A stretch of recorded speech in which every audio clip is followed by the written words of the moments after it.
Así es, amigos, en este vídeo vamos a comprobar si el iPhone 11 sigue mereciendo la pena a día de hoy en 2024. Lo vamos a probar en todos sus apartados, lo vamos a comparar con los iPhone actuales, con la competencia que tenía en aquel momento y muchas cosas más, porque sé que hay muchos de vosotros que estáis interesados en comprarlo, entonces es importante que lo conozcáis bien antes de tomar la decisión. Como siempre, vamos a empezar hablando un poco del diseño exterior, uno de los puntos fuertes de este teléfono y de todos los iPhone en general. Como veis, está construido en aluminio y cristal de muy buena calidad, con ese toque de perfeccionismo que caracteriza a todos los productos de Apple y que realmente te hace sentir que merece el precio que cuesta. Eso sí, tiene un diseño antiguo con los marcos redondeados y la verdad es que a mí personalmente no me gusta mucho. La sensación a la mano se me hace un poco incómoda, como que no puedo agarrarlo del todo bien, porque al tener los marcos curvos pues se me resbala de la mano. Pero bueno, no quiero que os asustéis porque al final esto es cuestión de gustos. De hecho, la mayor parte de la gente dice lo contrario, que los iPhone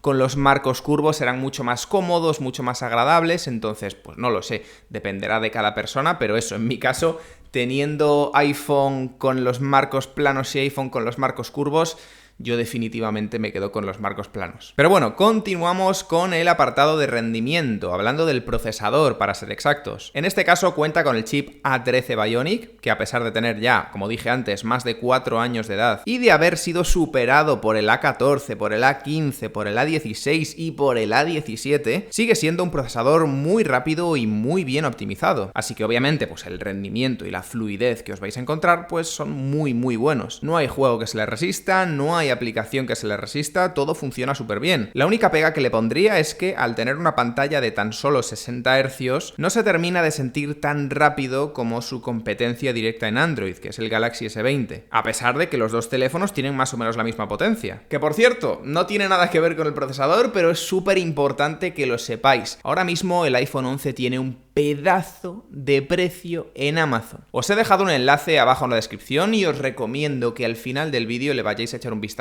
porque de verdad no lo había visto tan bajo en mucho tiempo. Para el teléfono que es muy buen precio, así que eso, al final del vídeo, acordaos. Pero bueno, pasamos a hablar de la batería, un punto también muy positivo de este teléfono, ya que como veis en el test, haciendo una comparativa con el iPhone XR, se mantiene más o menos al mismo nivel, lo cual son grandísimas noticias, teniendo en cuenta que el iPhone XR era una absoluta bestia en el apartado de batería. Más en concreto, os va a dar unas 7 horas de uso de media, con un uso normal, que creo que es más que suficiente para la mayoría de personas. Sí que es cierto que algunos usuarios se van a quedar cortos, porque si lo usas mucho no te va a llegar al final del día, pero estamos hablando de una minoría. La mayor parte de vosotros no usa el teléfono más de 7 horas diarias, así que en este apartado tampoco os vais a tener que preocupar. Y bueno, dicho esto, pasamos a hablar de la pantalla, el punto quizá menos interesante y más aburrido de este iPhone 11, porque cuenta con un panel muy parecido, por no decir idéntico, al del iPhone XR, que ya cuando salió en su día era bastante mediocre, por sus marcos tan gordos, por la resolución que tiene, que está debajo del 1080p,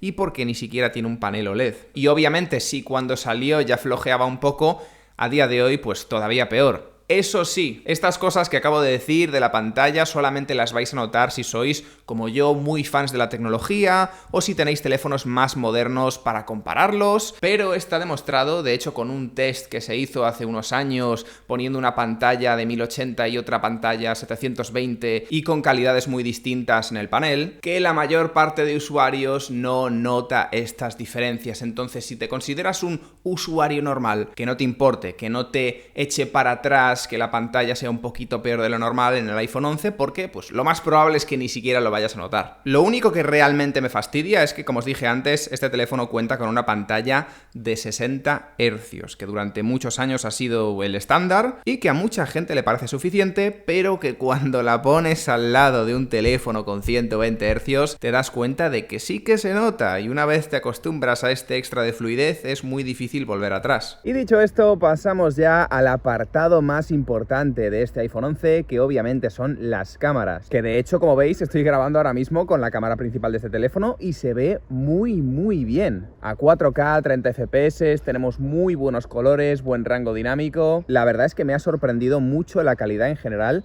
y esto ya es un spoiler de lo que vais a ver ahora de las cámaras con este teléfono. Más en concreto, tenemos dos sensores en la parte trasera del iPhone 11. Por un lado tenemos un sensor principal de 12 megapíxeles, que es el que estabais viendo ahora en el vídeo, y por otro lado tenemos un sensor ultra wide, un poquito más pequeño, también de 12 megapíxeles. En cuanto a la cámara principal, tenemos un sensor prácticamente idéntico al que teníamos en el iPhone XR, en cuanto al tamaño y en cuanto a la calidad de las ópticas, pero sí que es cierto que los resultados se ven bastante mejor, y es porque el iPhone 11 por primera vez en la historia de los iPhone contaba con un chip neural para procesar las imágenes después de sacarlas de una manera muchísimo mejor de lo que se hacía antes. Y por lo tanto, pues los resultados van a ser absolutamente espectaculares. A nivel de rango dinámico, a nivel de exposición, a nivel de colores, en muchos sentidos, el iPhone 11 pegó un cambio muy grande en este apartado y es precisamente, como os digo, por este motor neural. Y esto lo digo porque técnicamente, si te vas a la hoja de especificaciones, más o menos es la misma cámara que el iPhone XR, pero las fotos son mejores, van a ser mucho mejores gracias a esto, gracias a que tiene este nuevo chip. Y por otro lado tenemos la cámara ultra wide, que dato curioso es la primera cámara ultra wide que hubo en un iPhone. Obviamente los resultados no van a ser tan buenos como los que nos da la cámara principal porque tiene un sensor un poco más pequeño y unas ópticas también un poquito peores, pero como os digo tenemos este motor neural ayudándonos a sacar el máximo partido a la cámara, así que si ves los resultados comparándolos por ejemplo con los de una cámara profesional, pues la verdad es que en muchos sentidos tampoco hay mucha diferencia. Obviamente a la que llevamos a esta cámara sus límites, sacando fotos de noche por ejemplo, pues ahí empezamos a ver cómo flojea porque ahí ya el motor neural ya no puede hacer mucho, ya no hay información en la imagen para sacarla y para mejorar la imagen, entonces pues ahí sí que vamos a notar diferencias con pues cámaras ultra wide más actuales, pero en la mayoría de los casos la cámara nos va a dar unos resultados muy buenos. Y quiero recalcar esto porque me parece importante, este iPhone tiene dos cámaras completamente distintas. Hay mucha gente que se piensa que la única diferencia es la distancia focal, y no. Son dos sensores distintos, con ópticas distintas y por lo tanto pues las calidades en general van a ser distintas. Y os lo digo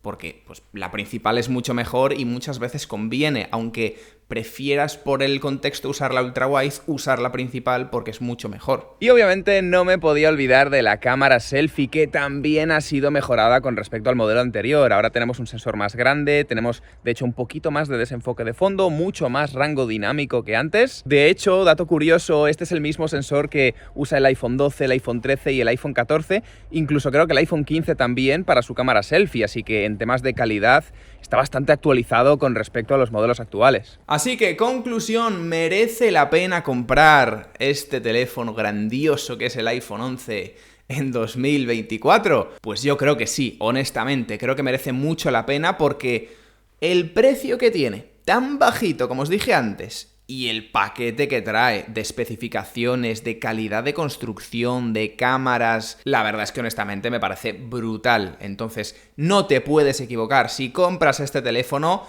lo vas a disfrutar un montón y relación calidad-precio es una absoluta locura. Entonces sí, la conclusión, resumiendo, merece mucho la pena. Como os dije antes, tenéis un enlace de Amazon abajo en la descripción para encontrarlo al mejor precio. Y dicho esto, espero que os haya gustado mucho el vídeo, me despido hasta la próxima ocasión.